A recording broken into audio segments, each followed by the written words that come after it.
this is the VCR change. It's a simple change. You just need 2 VHS tapes, one blank, preferably one with content, large magnet, or you can scrap both of those, grab 2 playing cards. It'll make this change a lot easier. It does have a little bit of angle sensitivity, but the history is rather interesting. Chris Kenner showed this to me. He learned this from Don England's 1981 book called The Technical Knockout. This is something you should look up if you want to see more of the past, but in the future, here's a quick rundown on the VCR change.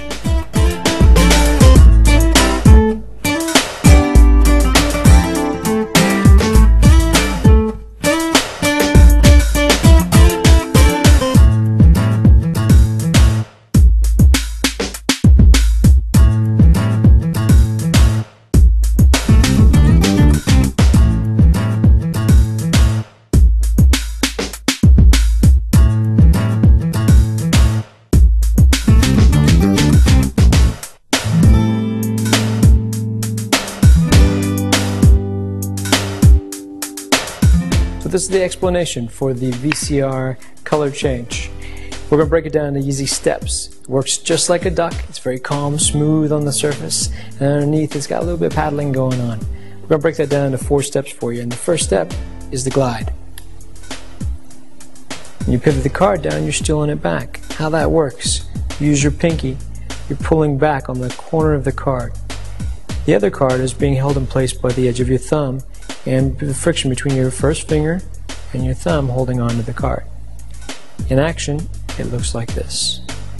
It's splitting the card out. This is of course happening within a face down position, splitting the card from the other one. From the back, you can't really see what's happening. Straight into step 2.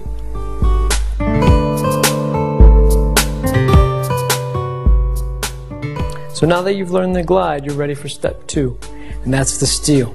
Now this isn't the easiest part, but it's an important part.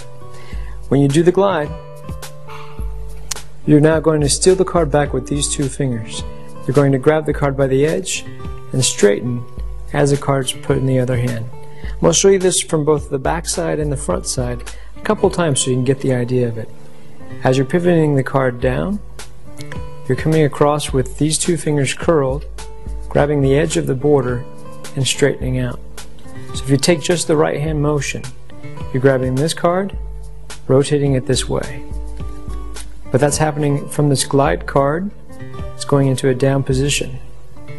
Meanwhile, this card is being put on the surface of the hand.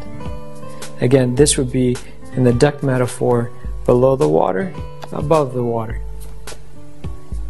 If you've got this down, this motion of the glide plus the steal, then you're ready to move on to step 3.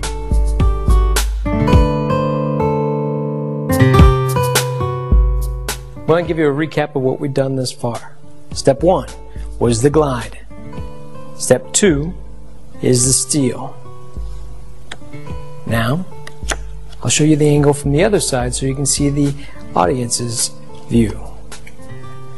This is the glide with the steal. I like to pivot it as I've just done the steal. I'll do this again so you can see what the audience sees from this angle. I'm hiding the glide from you. Glide's finished. I'm stealing the card and I'm pivoting the card. Now I'm ready for the reveal. So if you've got the glide, step 1, and step 2, the steal, then you're ready for the reveal. Here it is. Glide, steal, and the reveal.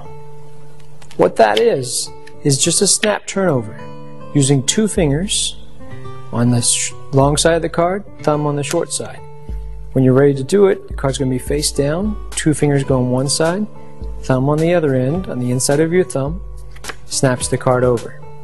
You want to make sure to have this card fairly flat against the back of the card. One way to do this, I flick the edge of the card right before I do the reveal. At the same time, I push against it with these 2 fingers, making sure if the card isn't quite in the right position that it now gets there. And that's the reveal.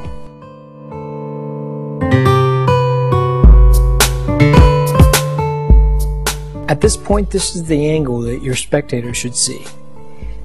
Now, if you tilt at all, you'll flash. The best way to circumvent that is to cop. That's step number 4. Your other hand's going to reach over and cop this card with just your middle finger.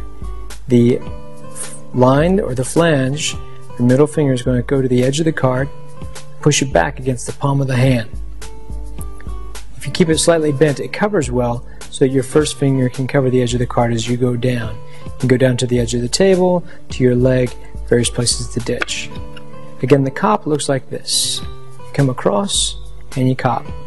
To make the move natural and invisible, on the top you clip the king with your thumb. And now as you pull away, the card is pivoted and turned as this card is being palmed. As it's pivoting and turning, it's being held by the middle finger and thumb in this hand. So it will look like this. Again, just to make it seem relaxed, I'll sometimes pop the card and do a couple flourishes at the end.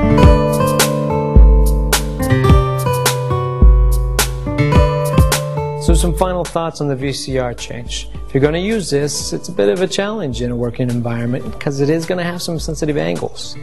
Now, that is combined with the tension.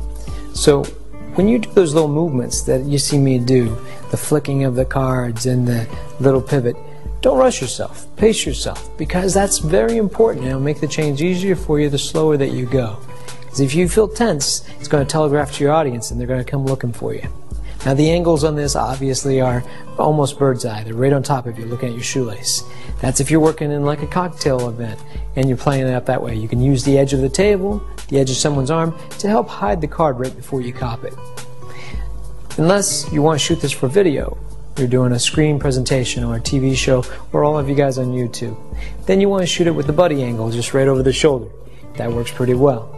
But don't stop with just playing cards. Remember, this can be done with credit cards, driver's license, and business cards. So best of luck to you and have fun with it.